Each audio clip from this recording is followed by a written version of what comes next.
Hello and welcome back to my channel code with Lakshya. आज के इस वीडियो में हम जानेंगे HTML एलिमेंट्स के बारे में। ओके, तो पहले वीडियो में हमने जान लिया कि इंट्रोडक्शन टू HTML हमने देखा था क्या होता है, एंड बेसिक नॉलेज हमने देखा था किसके ऊपर कि web pages, websites, web servers के बीच में डिफरेंस क्या होती है एंड वो क्या होती है, राइट। वो सब हमने कवर अप किया था। तो आज के वीडियो में हम HTML के एलिमेंट्स के बारे में जानेंगे। तो HTML के एलिमेंट्स को जानने से पहले हम ये जान लेते हैं कि HTML का कोडिंग करने के लिए कौन कौन से टूल्स या फिर सॉफ्टवेयर का आप यूज़ कर सकते हो। तो टूल्स की बात किया जाए तो टूल्स में आप किस सॉफ्टवेयर के ऊपर कोडिंग कर सकते हो, राइट। दैट इज़ आप सबसे पहला तो है हमारा option Notepad, then Notepad plus plus है, देन है हमारा ड्रीमवेयर, सबलाइन। तो बेसिकली एज अ बिगनर मैं आपको सजेस्ट करूँगी कि आप नोटपैड ही सिलेक्ट करिएगा, ओके, क्योंकि वो बहुत ही इजी टू अंडरस्टैंड एंड उसके फीचर बहुत ही आसान होती है, जिससे आप कैसे ज़ीरो से प्रो बन सकते हो, राइट। एंड अगर आप अभी से सबलाइन वगैरह के ऊपर कोडिंग करने लगे तो कुछ एरर आएगी, तो आप उसे समझने में थोड़ी सी दिक्कत हो सकती है, ओके। तो सबसे पहले हम नोटपैड में से स्टार्ट करेंगे, बढ़ते बढ़ते सीरीज़ में आगे जाएंगे तो हम सबलाइन वगैरह का यूज़ करेंगे, ओके। एंड तो ये यहाँ पर आप कोडिंग करोगे पर आपका आउटपुट कहाँ पे दिखेगा, आपका आउटपुट जो है वो ये ब्राउज़र्स में दिखेंगी, ओके। तो ब्राउज़र्स, कोई भी ब्राउज़र आप सिलेक्ट कर सकते हो आपके हिसाब से, जो भी आपके डिवाइस में इंस्टॉल होगा। फॉर एग्जांपल मेरे में इंटरनेट एक्सप्लोरर भी है, ओपेरा है, क्रोम है, एंड मेरे में एक और है दैट इज़ माइक्रोसॉफ्ट एज। उसके हिसाब से आप कोई भी जगह पे आपका जो वेबसाइट है उसे रन कर सकते हो। कैसे रन करना है, क्या यूज़ होता है, सब मैं आपको बताने वाली हूँ, ओके। तो चलिए स्टार्ट करते हैं। तो टैग्स देख लेते हैं।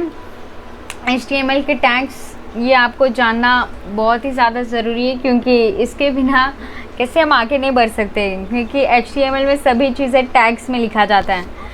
तो सबसे पहला टैग है जो हमारे जानने के लायक है, that is H1 and H6। ये अभी आप ऐसे स्टार्टिंग में देख रहे होगे तो आपको समझ नहीं आ रहा होगा, राइट, कि मैं क्या कह रही हूँ।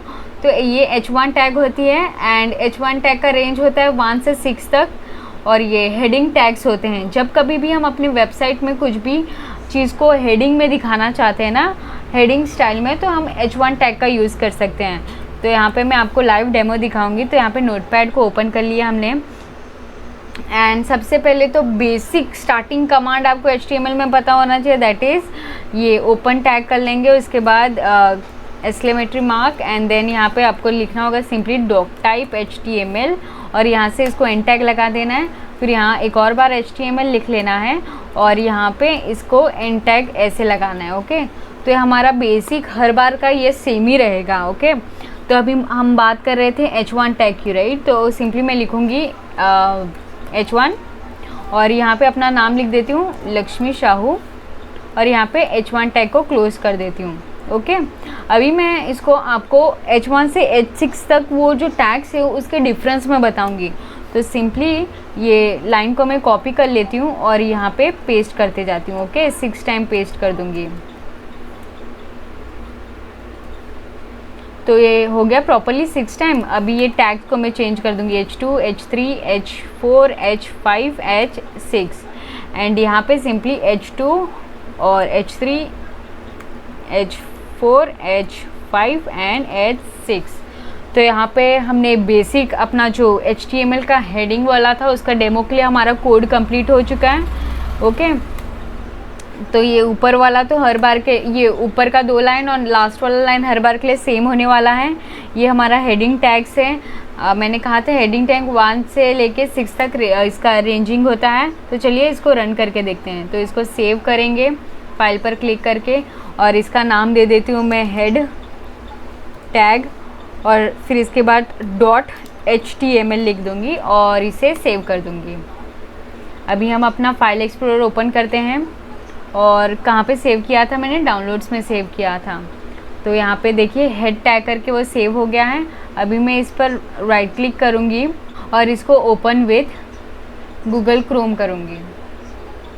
तो यहाँ पर देख सकते हो जो हमारा जो कोड था वो रन हो चुका है, एंड आप देख सकते हो डिफरेंस H1 से लेके H6 तक में डिफरेंसेस क्या है वो टैग में। सबसे पहला वाला टैग H1 रिप्रेजेंट करता है सबसे बड़ा वाला हेडिंग, उसके बाद H2 उससे अ बिट स्मॉल होती है, फिर H3 उससे अ बिट स्मॉल। तो कैसे H1 tag is the biggest tag for showing heading, okay. And H2, H3, H4 जैसे आपके रिक्वायरमेंट के हिसाब से आप कोई भी टैग यूज़ कर सकते हो। तो ये था हमारा H1 टैग के बारे में, राइट। अभी नेक्स्ट टैग कौन सा है, that is a paragraph tag, okay. तो चलिए जानते हैं कि पैराग्राफ टैग कैसे रिप्रेजेंट करती है और कैसे दिखती है हमारे वेबसाइट में। तो यहाँ पर हम अपनी कोडिंग में आए। अभी मैं यहाँ से ये हटा देती हूँ, बाकी के जो टैग्स थे वो, और ये H1 ही रहने देती हूँ। तो यहाँ पे हम H1 में आ गए। फिर ये पैराग्राफ के लिए P का टैग यूज़ होता है, तो यहाँ से P लिखूँगी और यहाँ पे मैं बोलूँगी hello and welcome back to my channel code with Lakshya, और यहाँ से ये P टैग को क्लोज़ कर दूँगी। तो आप देखोगे कि एक पैराग्राफ में हमें रिप्रेजेंट होगी, ओके। तो अभी मैं अपने फाइल को सिंपली सेव कर देती हूँ। तो Ctrl S करके आप सेव कर सकते हो, और अभी हम देखते हैं इसका आउटपुट कैसे होगा। तो अभी ये बाकी के चले जाएंगे और यहाँ पे एक लाइन डिस्प्ले होगी पैराग्राफ की। तो यहाँ पे देखिए प्रॉपरली डिस्प्ले हुआ पैराग्राफ में वो लाइन। तो वो था हमारा P टैग के बारे में, हमने जाना कि P टैग करता क्या है, वो एक पैराग्राफ टैग होती है। अभी हम जानेंगे प्री फॉर्मेटेड टैग के बारे में कि वो क्या होता है, ओके। तो अभी हम प्री टैग के बारे में जानेंगे। तो प्री का अर्थ होता है प्री फॉर्मेटेड टैग, एंड इसका काम क्या होता है चलिए वो देखते हैं।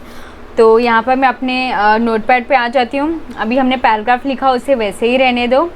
प्री टैग करता क्या है कि प्री फॉर्मेट टैग कैसे काम करती है। तो इसके लिए आपको सबसे पहले तो टैग को ओपन कर लेना है, देन सिंपली लिख लेना है प्री, एंड देन इसको एंड टैग लगा देना है। तो इसका काम क्या होता है ना, जब भी कभी भी आप इसमें कुछ भी चीज़ लिखोगे तो कैसे स्पेसिंग दिए रहोगे या फिर कॉमा डालोगे, एंड अगर एक लाइन के बाद उसको कोड लिखोगे तो वो वैसे के वैसे ही डिस्प्ले करेगी, एंड वही अगर आप पैराग्राफ में लिखोगे तो एक साथ सभी को डिस्प्ले कर देगी। चलिए प्रैक्टिकली जानते हैं कि मैं क्या कहना चाह रही हूँ, तभी आपको समझ में आएगा, और एल्स आप कंफ्यूज ही रहोगे। तो प्री टैग में मैं लिखूँगी आज की वीडियो के बारे में। सो टुडेज़ वीडियो इज़, और अभी मैं इसको एंटर करके नेक्स्ट लाइन में आती हूँ। So today's video is going to be about HTML tags and element,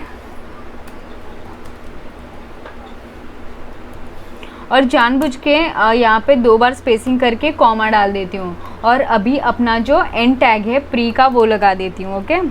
तो एंड टैग के लिए आप हमेशा याद रखिएगा कि बैकस्लैश का डालना पड़ता है। तो जैसे देखिए जो भी ये प्री टैग के अंदर जैसे भी लिखा है मैंने, वो सेम टू सेम हमारे जो आउटपुट होगा उसमें होगा।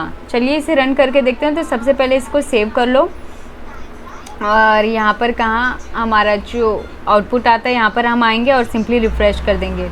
तो देखिए जैसे मैंने नोटपैड पर लिखा था वैसे ही यहाँ पर डिस्प्ले हो गया। तो प्री फॉर्मेटेड टैग का यूज़ करके आप जो भी चीज़ जैसे भी डिस्प्ले करना चाहते हो आपके हिसाब से, वो पहले ही आप फॉर्मेट उधर लिख देते हो, उसके हिसाब से वो चीज़ें डिस्प्ले करती है।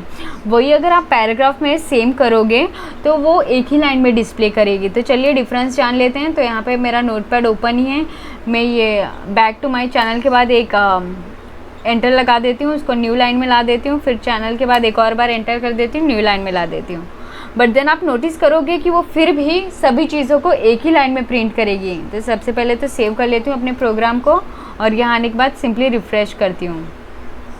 तो देखिए रिफ़्रेश होने के बावजूद तो एक ही लाइन में दिख रहा है। तो ये था प्री फॉर्मेटेड टैग का डिफरेंस कि पैराग्राफ में लिखोगे वो एज इट इज़ प्रिंट होगा, प्री फॉर्मेट टैग में जो भी चीज़ लिखोगे आप जैसे उसको कस्टमाइज़ करोगे अपने HTML के कोडिंग के जगह में, वैसे ही वो उसके आउटपुट में आएगा, ओके। तो हमने प्री टैग को भी देख लिया। एंड नेक्स्ट इज़ हमारा यू टैग। यू टैग क्या करता है, that is an underlining tag.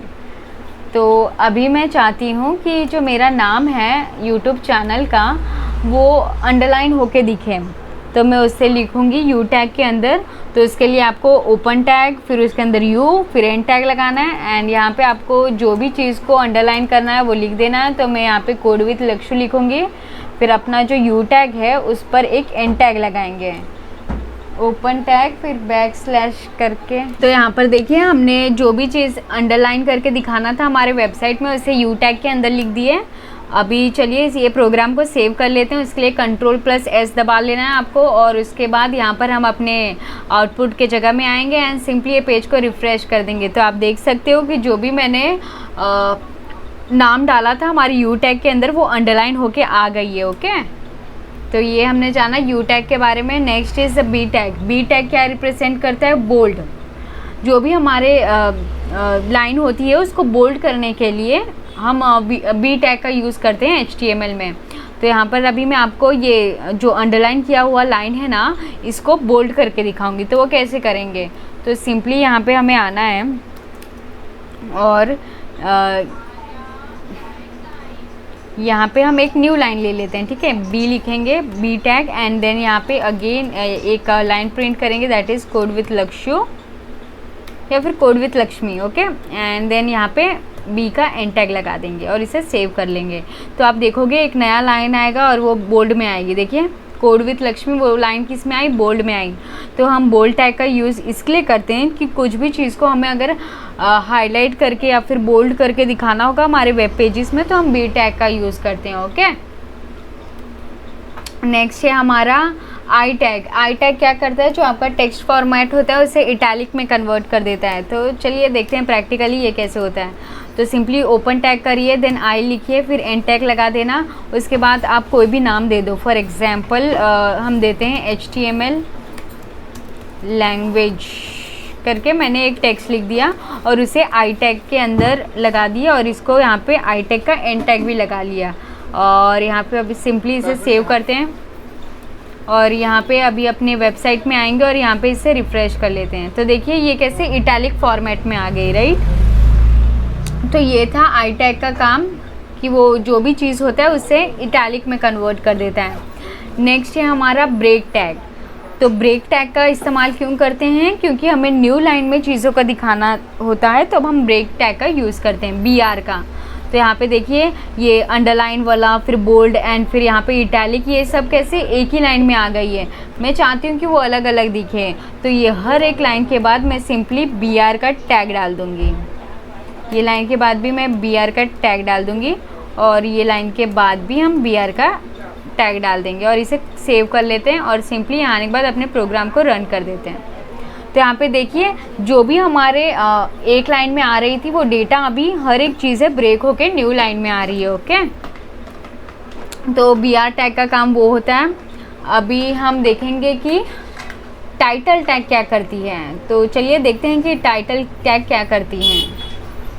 तो टाइटल टैग है ना आपके वेब पेज, यहाँ पे जो नाम डिस्प्ले होती है ना उससे टाइटल टैग कहते हैं। तो चलिए हम अपने यहाँ पे एक नाम डिस्प्ले कराते हैं। तो यहाँ पे अपने कोडिंग के जगह में आ जाएंगे हम और यहाँ पे टाइटल का टैग ऊपर भी डालना है ऊपर भी डाल सकते हो, नीचे डालना है तो नीचे भी डाल सकते हो। ओके, तो यहाँ पे मैं ऊपर में सिंपली आऊँगी और यहाँ पे ओपन टैग करके सिंपली टाइटल लिखूँगी और यहाँ से एंड ब्रैकेट लगा दूँगी। टाइटल में नाम दे देंगे हम अपना HTML टैग्स करके। ओके, और यहाँ से एंड टैग लगा देंगे टाइटल का, ओपन टैग करेंगे /टाइटल, फिर वापस से एंड टैग लगा दिया और इसे सेव करते हैं। तो और देखते हैं चलिए हमारा आउटपुट आता है कि नहीं। तो यहाँ पर हम अपने वेबसाइट में आ गए। यहाँ पे हेड टैग दिख रहा है, अभी इसको रिफ़्रेश किए तो यहाँ पे देखिए HTML टैग्स करके आपको दिखाई दिया। तो टाइटल टैग का काम वो होता है कि आपके वेब पेज को एक नाम देने का काम करता है वो। तो नेक्स्ट हमारा टैग है that is HR tag. HR tag क्या करता है? हॉरिजॉन्टल लाइन से पार्टीशन ड्रॉ करता है आपके वेबसाइट में। फॉर एग्जांपल चलिए मैं आपको दिखाती हूँ। तो ये हमारा P टैग था। पैराग्राफ टैग तो आप जान चुके हैं कि वो करता क्या है, राइट। पैराग्राफ में एक चीज़ें दिखाता है। अभी इसके बीच में मैं एक HR टैग लगाती हूँ और इसके अंदर एक पैराग्राफ लिखती हूँ। P करके टैग ओपन कर लिया। अब इसके अंदर पैराग्राफ लिखूँगी। पैराग्राफ में कुछ भी लिख सकते हो, हेलो वर्ल्ड। ओके, और यहाँ से ये पैराग्राफ टैग को हमने बंद किया। उसके बाद हमारा जो HR टैग था उसे भी / डाल के बंद कर दिया। अभी इसको सेव कर लेंगे और अभी अपने वेबसाइट में रन करके देखते हैं कैसे दिखता है। तो आप देखोगे कि वो एक पार्टीशनिंग लाइन डाल दी है, राइट, हॉरिजॉन्टल लाइन डाल दिया वो पैराग्राफ के बीच में। देखिए ये पहले पैराग्राफ के बीच में हम लोग ने HR टैग यूज़ किया था, तो प्रॉपर एक पैराग्राफ के नीचे एक हॉरिजॉन्टल लाइन डाल के जो हेलो वर्ल्ड है उसके लिए पार्टीशन ड्रॉ कर दिया है उन्होंने। ओके, तो HR टैग का काम क्या होता है, हॉरिजॉन्टल लाइन का काम करता है, हॉरिजॉन्टल लाइन बनाने का काम करता है हमारे वेबसाइट में। तो वीडियो ऑलरेडी बहुत लेंदी हो चुका है, राइट, तो मैं चाहती हूँ कि जो बाकी का रिमेनिंग टैग्स है ना हम वो नेक्स्ट वीडियो में कंप्लीट करेंगे। ओके, नेक्स्ट वीडियो में हम बाकी के रिमेनिंग टैग्स को देखेंगे। टिल नाउ आज के लिए यहीं पे स्टॉप करते हैं। अगर आपको इस वीडियो के रिलेटेड कोई भी डाउट या इशू रहेगा तो फील फ्री टू कमेंट में in the comment section. Till then अपना ध्यान रखिएगा and thank you for watching this video.